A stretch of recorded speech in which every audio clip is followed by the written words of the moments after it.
Good morning, afternoon, evening, guys. We're back to another random tier list today talking about Invincible, one of the most interesting and unique superhero shows out there, comic before this. I have watched the first season only recently. It's been out for a while. And if you're unfamiliar with this show, it is not a kid's show.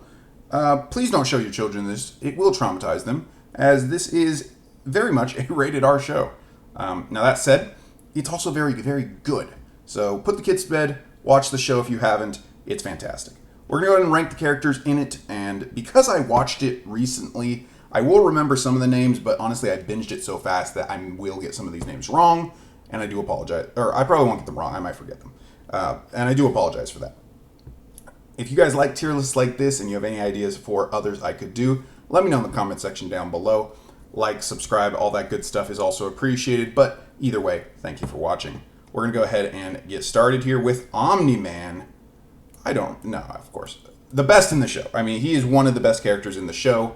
He may not be the only person in this tier, but Omni-Man, just his entire arc, his portrayal, as this will probably include spoilers, by the way, throwing that out there. Here is your warning. As he kills the new Guardians, he's portrayed as such a threat. There's mystery as to what he really wants throughout the show. And as soon as you think you know what he wants in terms of, he's trying to maybe take over the world with his son, but then he just turns full, I don't care about any of these people at all. My wife is a pet.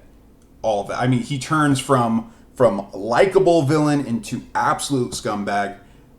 And then at the end, he leaves. So then you're left with, did Invincible, did his son get to him a little bit? Does he have more feelings for Earth than he wants to let on? And Omni-Man is probably the number one reason I'm excited for Season 2. I've seen a couple spoilers, a couple small things from the comics, so I'm hoping to not spoil that for myself too much. I am excited for Season 2, though, mostly for Omni-Man and learning what he does next. Next up, we are going in the complete opposite direction, because I don't remember who this guy is. Please let me know who this villain or some type of character is. He's got a pink thing coming out of his chest. I do not remember. This guy right here, I also do not know his name. I'm going to put him in the average tier. This was one of the villains that attacked Invincible and the New Guardians of the Globe when they were taking down the Crime Lord. I don't know that this character ever even spoke. I assume they said his name briefly. He was pretty cool. He was viewed as a threat. Very similar in appearance and design to Electro from Marvel. I liked him, but just average, not enough screen time. Invincible's best friend, whose name escapes me, he's a great character. He has his own storyline going on with his love interest. He is gay, which is not really harped on in a social justice way or anything. It's a fact and it's normal, and that's how people live their lives anyway in real life, so I liked that. Realistic portrayal of a human being with a love interest. He finds out that Invincible is invincible, and he reacts very excitedly and everything, kind of how you would expect his character to. I just thought his character was very well portrayed throughout. It was very consistent. Similar to Omni-Man, where they had an idea for what this character was going to be, and even though at some points you didn't really know where they were going with it, it always ended up being what they intended with the character, if that makes sense. So I think he was a pretty great character. Invincible, also best in the show. Brilliant portrayal of the new, unsure superhero who's also a teenager, and is trying to gauge his social life, his love interests, trying to juggle Amber and Eve and his friends and all this, and caring for his mom, really. The relationship between Invincible and his mother is fantastic in the show. And I feel like that's one of the best parts of the whole Omni-Man, being a villain thing, is that you get the fallout from that with his wife, with Invincible's mother, and then you see their relationship through that as well. And you kind of get some idea of the fallout of something like this happening. And also Invincible having the balls to stand up to his father. He gets beaten up pretty bad. He almost dies in the show 2 or 3 times, which for me, I saw some clips before I actually watched the show. That's actually what made me want to watch the show, is that this guy keeps getting crap beaten out of him, and he's either an idiot or he's just very tenacious. And it ends up being the second one most of the time. So yeah, I think Invincible is fantastic. And I think that's what makes this show so good, to be honest, is that the two main characters, or two of the most important characters, are the best characters of the show. So for me, that's going to be very, very important with a show like this. All right, continuing on from those characters, we have, I was going to say Queen Maeve, and I probably pronounced that name wrong too, but that's from The Boys. Battle Woman, I don't remember her name. I thought she was a good character. She was treated as a threat. We did get a little bit of backstory on her before she was killed. The entire Guardians of the Globe being killed by Omni-Man. I thought she was an above average character, portrayed pretty well. One of the better members of the Guardians of the Globe, for sure. The mother, why can I not remember basic names? She was good. Is her name? I'm not even going to try to guess. Omni-Man, Invincible, Omni-Man's wife, Invincible's mother, she was fantastic. Portrayed as a real woman living in this world with superheroes, living in a world where she is married to a superhero and where she knows superheroes, where she's been dealing with this for 20 years. A strong woman is how she portrayed, and it is. It's a very well-written character. I really liked her. The Darkwing, I think was his name. Again, one of the Guardians of the Globe. I'm gonna say average, I guess. Obviously, he has the whole Batman thing going on. He really didn't have that much screen time. Obviously, the Guardians of the Globe were killed off pretty early in the show, so the Guardians of the Globe will not have that much, screen time on here. Yeah, we'll say average. He didn't rub me the wrong way. I think this is the lava villain. I think this is the lava villain from the same fight that Electro guy was here. When they attacked the new Guardians and when they attacked Invincible, the crime boss did. I'm going to put this guy in not so great. Partially because he's just not as memorable, but also partially because if you're going to throw lava at somebody, I feel like you should just kill them every time. So I'm not a fan of superpowers like that, where like electricity should probably electrocute somebody too. But we've all gotten the static shock before. Some people have touched electric fences. Not naming any names. Electricity isn't going to kill you immediately. Well, it could, but it doesn't necessarily have to. Lava has to kill you immediately. Lava melts you. You're dead. So having a villain with lava powers, I feel, it's not conducive to having a fight that can go back and forth. I'm actually going to put this character down in actually bad. And yeah, we're going to leave that there. Next up, we have this guy. I believe this is the leader of the... No, he's a different race from this guy. I don't remember who this is. I don't actually remember who this is. This was the villain from the other dimension where time moves faster. We see him come back 2 or 3 times trying to attack the world and is stopped by either Invincible or Omni-Man. And each time he has aged. You can tell he has gotten more seasoned. He's also gotten angrier because he keeps losing.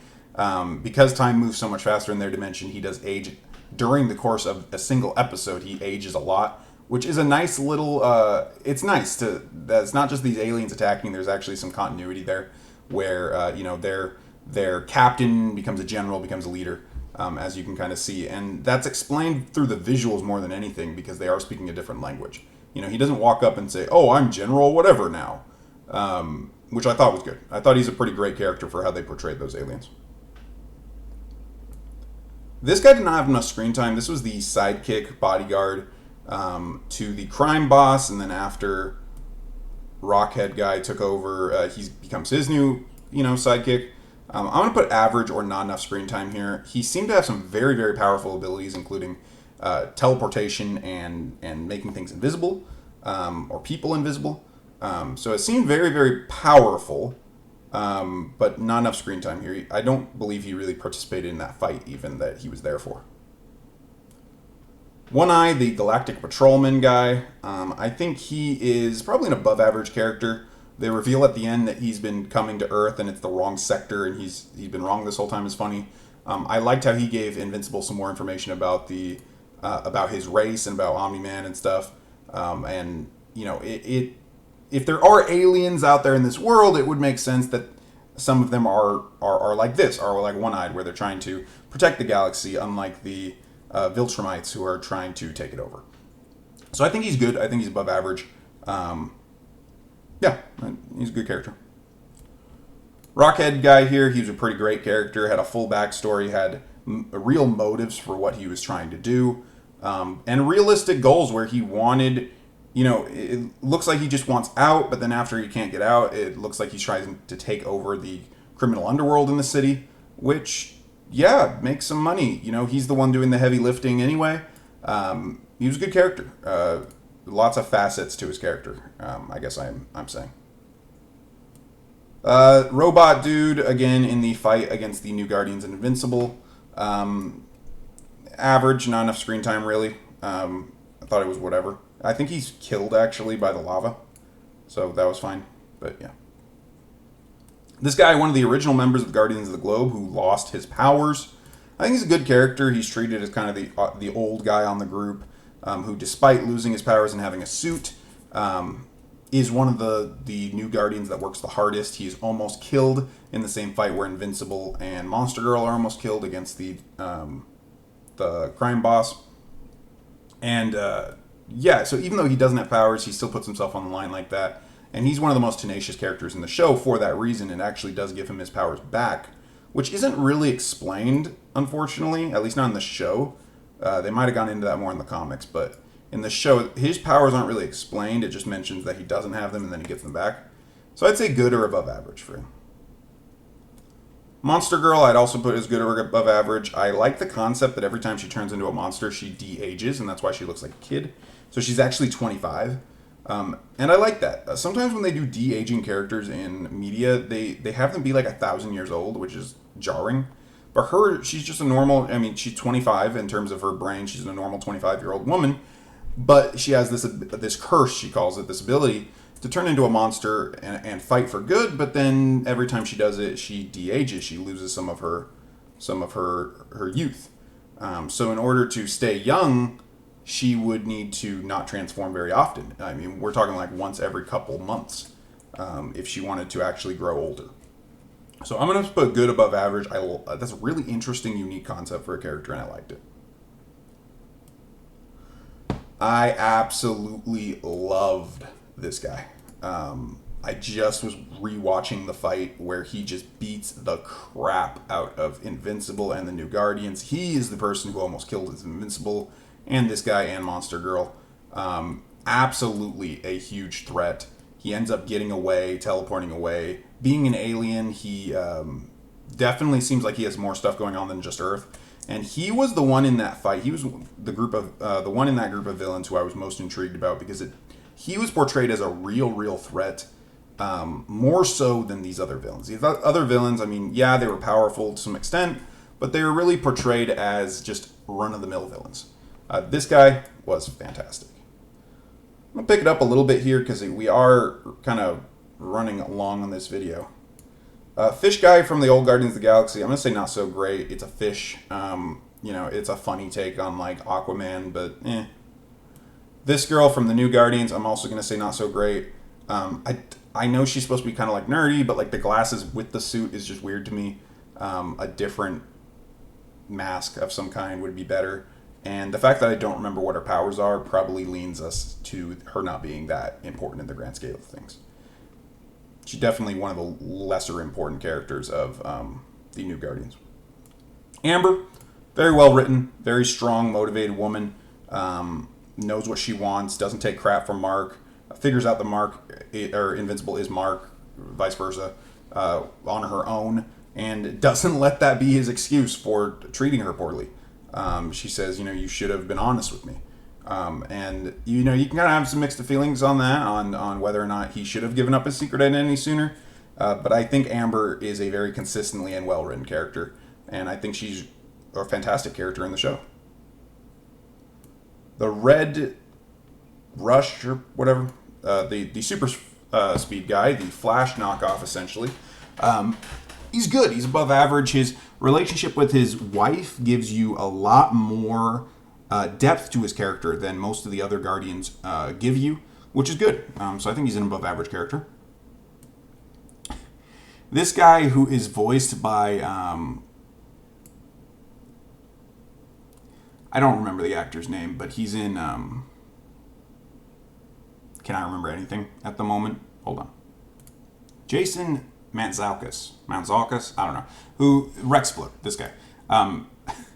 I hated this character at the beginning. I would actually say bad, but he grew on me as the show went on, and the actor that portrays him is just a fantastic actor at being just the most annoying piece of crap on the planet. So I'm going to say a good above average because he fulfills that role that he was given perfectly. Adam Eve, I think, is a great character. Maybe one of the best characters in the show. She ends up leaving the Guardians of the Globe because of her issues with Rexplode, but also her own internal beliefs and desire to actually help people, which we see her actually do in the show. She is one of the characters that makes the most difference for good in the entire show, where she's going around helping people grow crops, rebuilding dams, saving people from disasters, and that kind of thing. And we don't see, sometimes I kind of expected some negative side effects to come of that somehow, and we don't see that in the show. She has a toxic family life that she gets away from. She overcomes that. She definitely seems lonely at some parts in the shows, and it seems like she is crushing on Mark, maybe a little bit more than she even realizes. But that's stuff for season 2. For season 1, I think she was portrayed very, very well. Next, we have Duplicate. Duplicate is... The whole Rexplode cheating with Duplicate thing was hilarious. I think Duplicate as a character is just average. Yeah, I mean, she's fine. I think it's very interesting how she uses her abilities, almost like in Naruto, like Shadow Clones, where they are expendable. We see her duplicates be killed multiple times. And I would really love to see us test she had enough screen time, but I feel like I would want to see her test the limits of her abilities a little more. How many clones can she make at one time? How far can they go? Is there any issue with them dying? Stuff like that. I would love to see that, but for now I'm going to go ahead and put average. This is the best friend. I'm an idiot. I am an absolute idiot. Okay, everything I said earlier about this guy, put them down here. This is the best friend. Oh my god, people probably turned off the video when I said that. Oof. Okay. Who's this then? I actually don't know who this is then.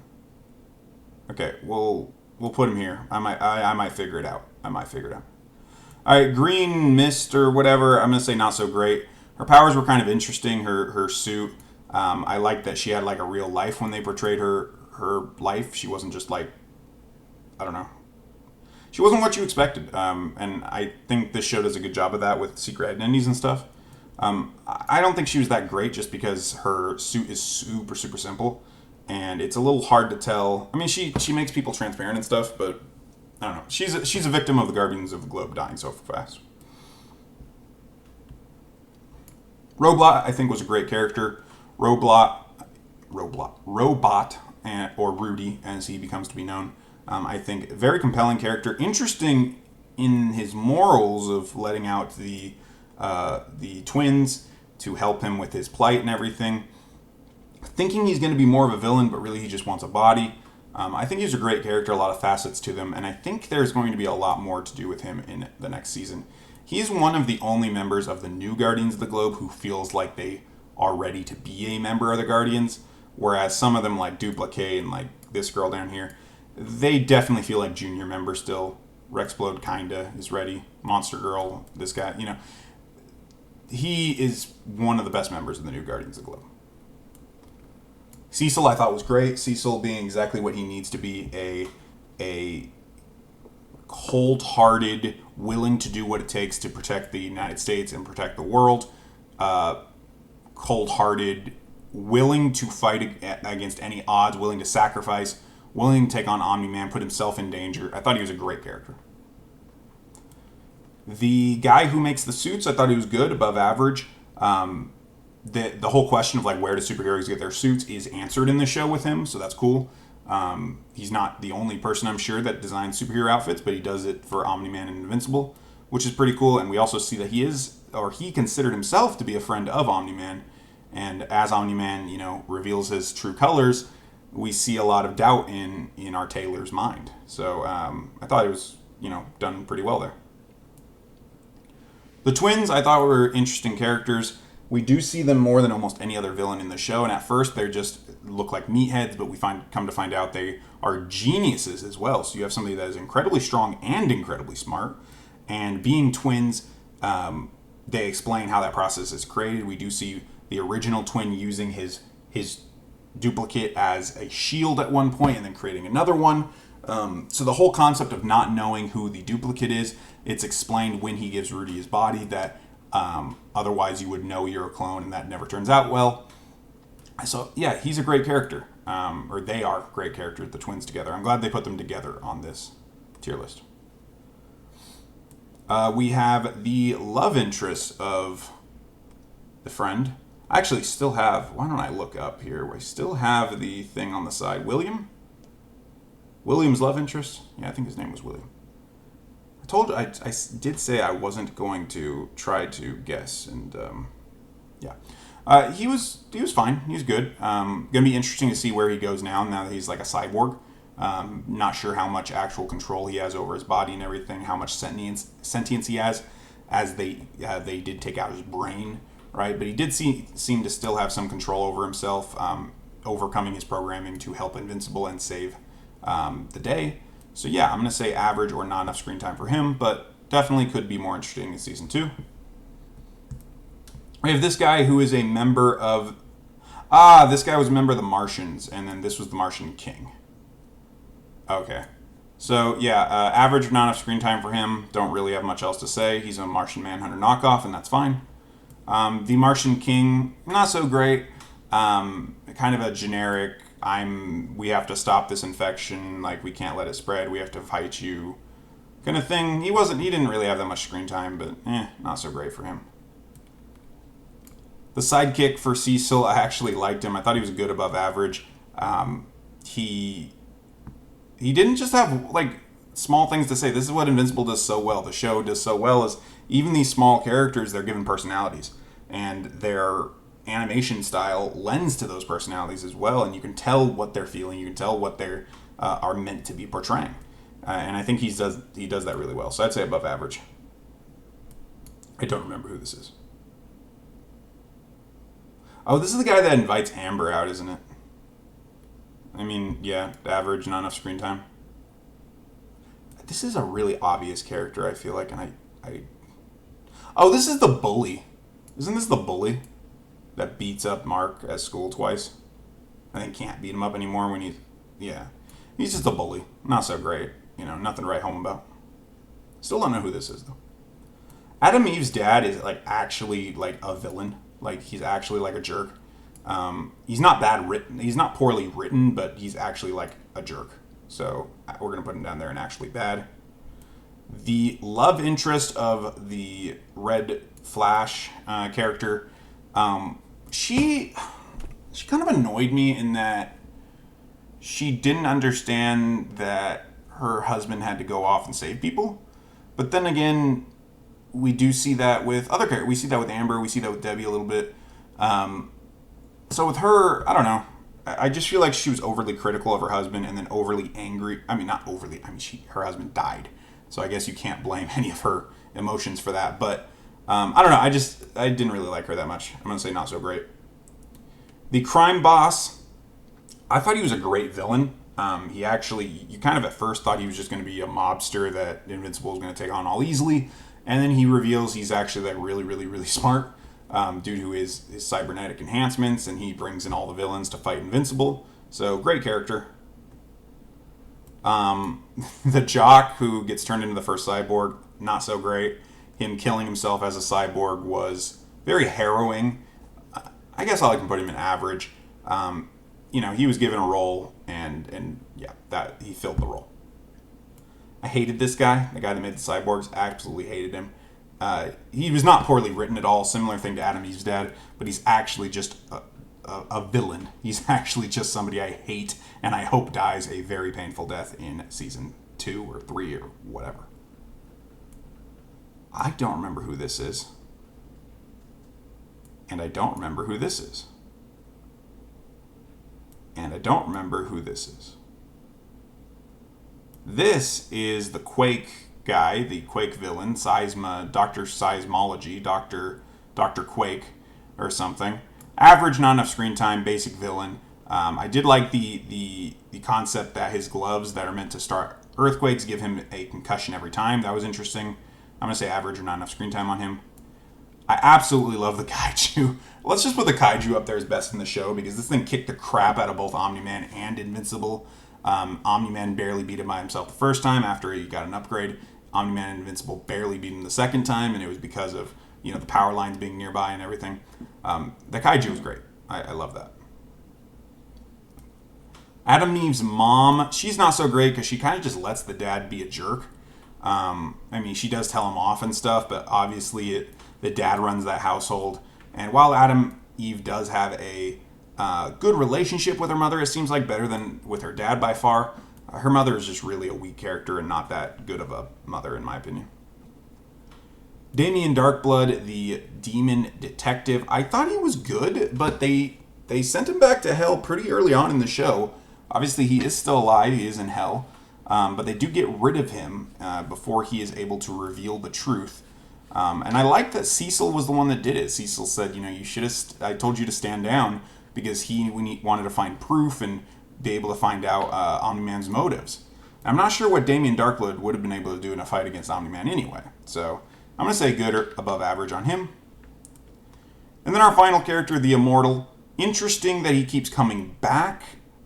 He is known as the Immortal after all. Killed a couple times, and then we see him brought back for a second time in the very last episode, or going to be brought back. I guess he hasn't woken up yet. But he's good. He's an above average.